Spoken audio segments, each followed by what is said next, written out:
Hey guys, welcome back. Today I need to make myself some elderberry syrup. I ran out a couple days ago and I'm exhausted, and this is why. Elderberry syrup is super good for your health. It is amazing for increasing your immune system, and it's just, you should really do some research on it. It's amazing. And I have a chronic active Epstein-Barr virus, which means I basically get mono as a recurring problem. I just found this out this year. I'm 38 and I just now found out. So, after being tired for the last 15 years, I now have a solution which involves essential oils, a lot of vitamin C and other immune boosting support, and immune support, and elderberry syrup. So this is one of the ways I'm doing it. Now, this is going to be a double recipe. So the first thing it is calling for is 4 cups of water. Now, I'm doubling it, so I'm going to do 8 cups because I don't like the way that the house smells when I make it. So we're just going to go ahead and double this recipe. So this is my 8-cup pancake batter measuring cup. And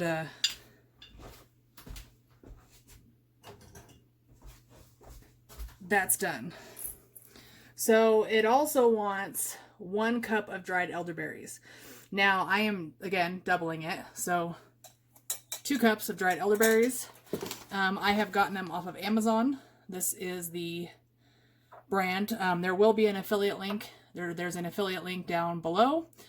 So I'd appreciate it if you could check that out if you choose to go with the same company. So here's my 2 cups of elderberries. So it wants the water and the elderberries together and bringing to a boil. If I had a stick of honey, I would a stick of cinnamon, I would put that in there, but instead I'm going to go ahead and use essential oils. So I'm going to bring this to a boil.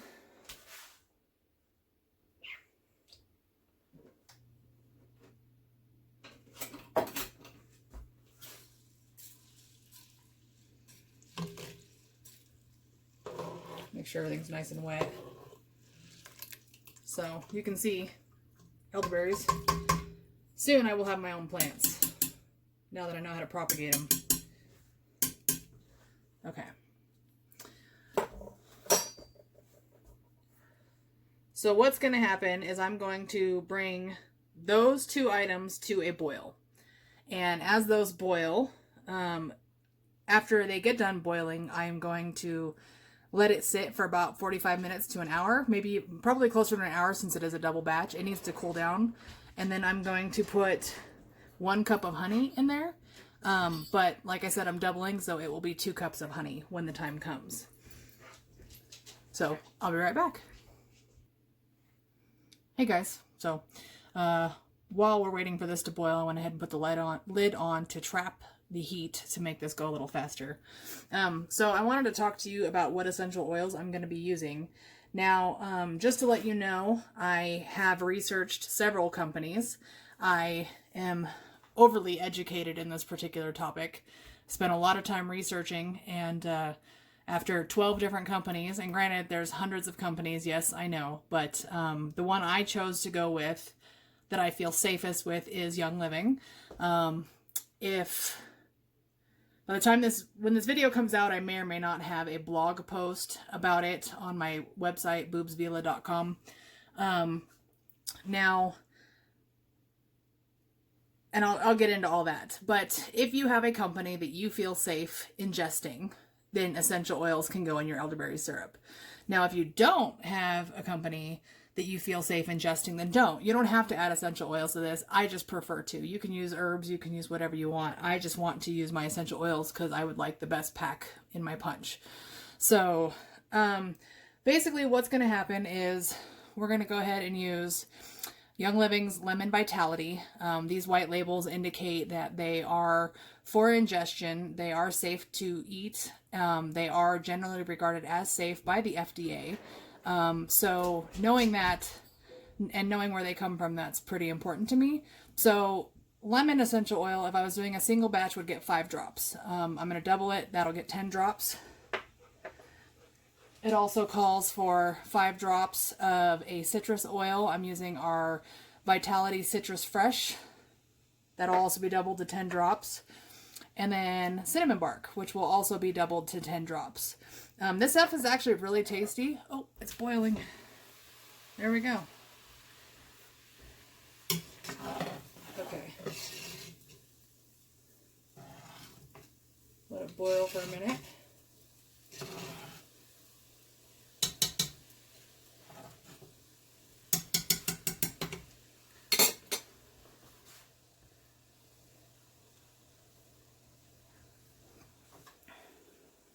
Okay, now that it's boiling, I've stirred it, and I'm going to let it simmer to cook down a little ways. And there goes the bubbles. Okay, so we are now officially on low, and we are simmering. Okay, so I said cinnamon bark.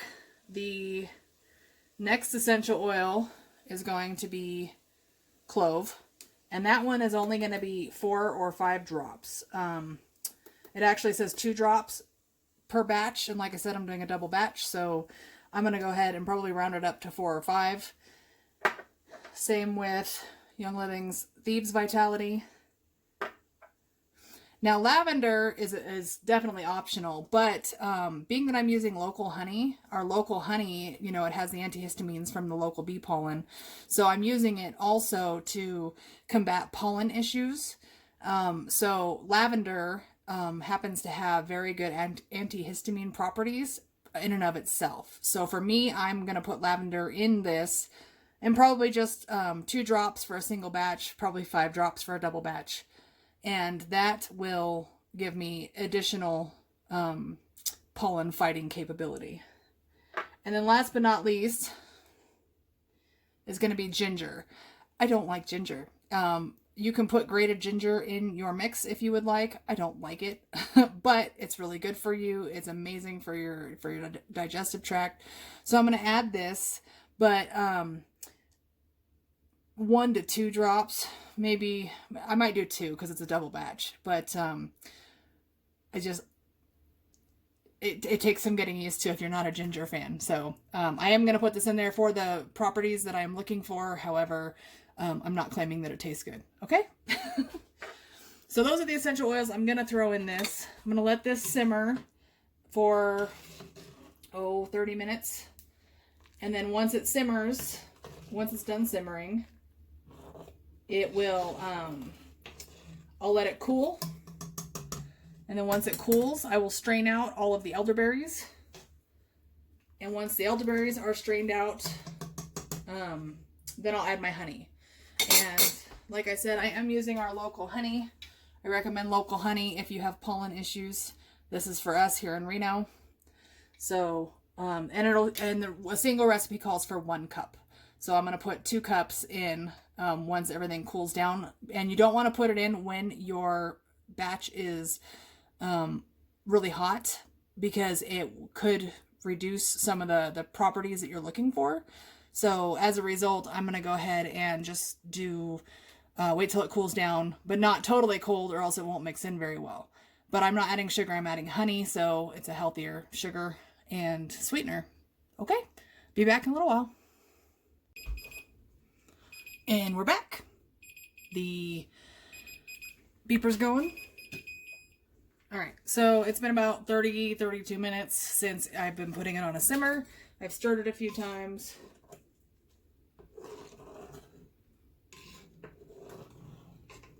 Now, I'm going to take it off the heat. Well, yeah, I'm going to take it off the heat. So, now the reason you don't want to do anything else to it right this minute is because it is too hot. Heat messes with essential oils. It also messes with honey. So, now we're going to let it cool. I'll leave that open. And then I also, if you notice, my honey is sitting on my warming center, as they call it. That is going for me so that I can thin out my honey and make it easier to measure. So I'll be back when everything cools down. And we're back again. Okay. So the Elderberries are cooled, and I can't find my bigger one of these, so this might take a minute. I'm going to strain out the elderberries, but I'm going to need to put them somewhere. Here's what I'm going to do.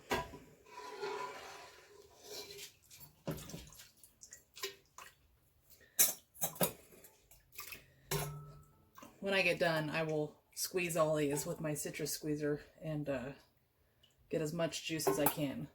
The reason we had to boil this is because it needed to reconstitute or get the moisture back in the berry. So we will deal with that. We'll get all that moisture back out. If these are stored properly, you can actually do it a second time. I did not store them properly last time, and I ended up having to throw them in my compost.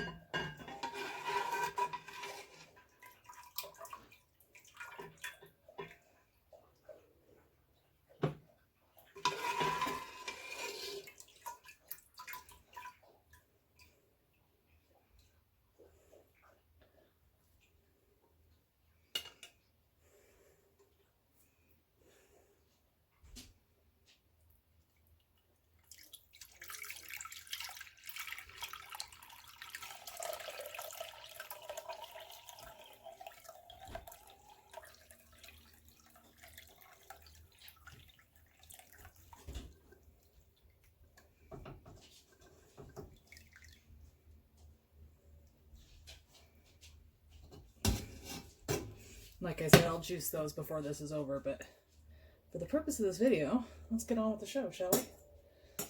Okay, so now that this is strained, it's going to get 2 cups of honey.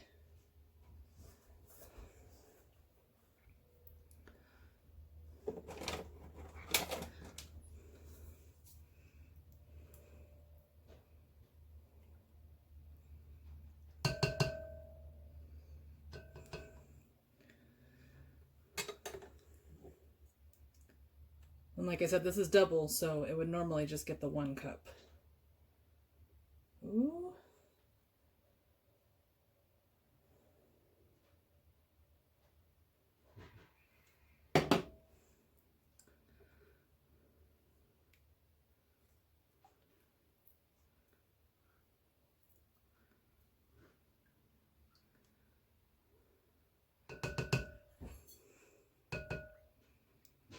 All right, so now we have our 2 cups of honey. Ooh, making a mess. Stir it around.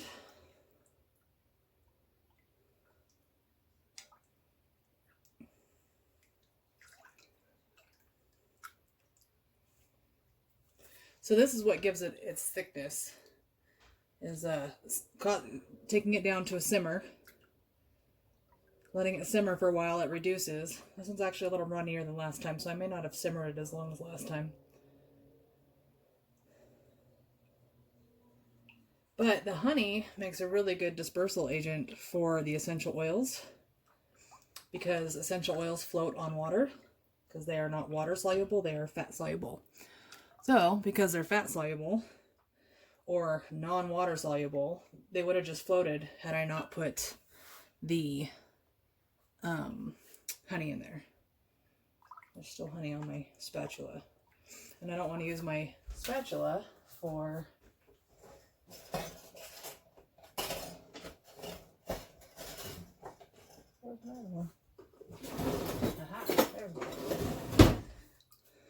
I don't like using plastic and essential oils together, so I'm trying to get, even though it is silicone at the spatula part, I'll switch to metal. Some essential oils, when they're truly potent and they're real essential oils, they can't eat through certain types of plastic. Okay.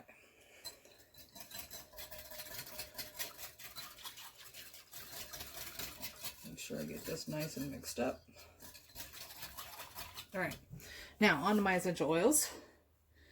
I said earlier I was going to do 10 each. It's actually 4 to 5 drops for a single batch. So 8 to 10 drops for what I'm doing. I love lemon. I'm going to drop 10. Assuming that bottle had any. Hold on.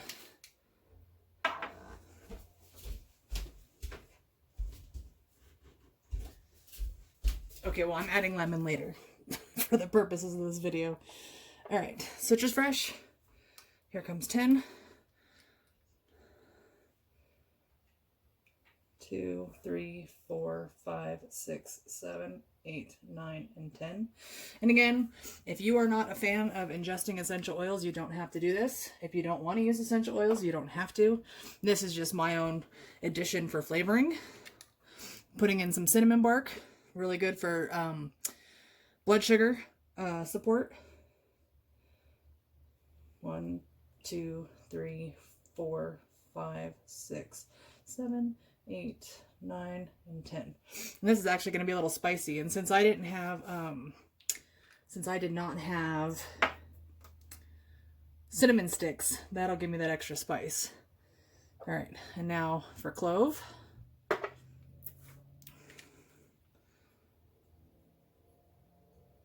1, 2, 3, 4, 5. Let me double check. Oh, yeah, clove is 2 to 4. So 5 is where I'm stopping with that one. Thieves. Woohoo.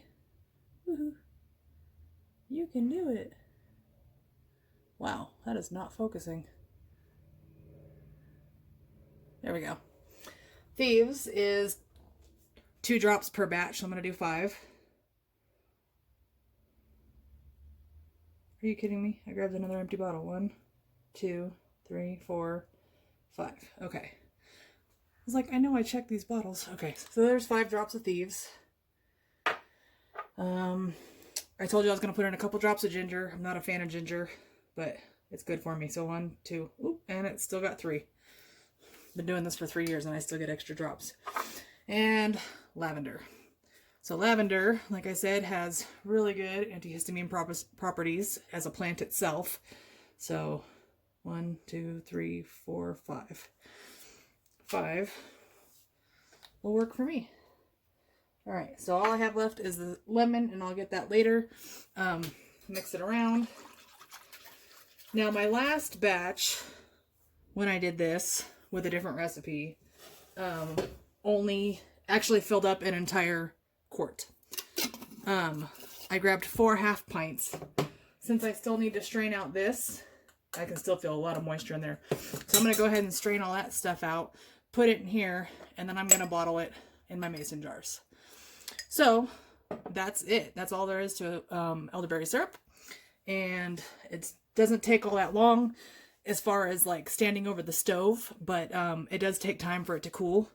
So, and you can see even with, I don't know if you can see the oils floating on top, those little glitter spots.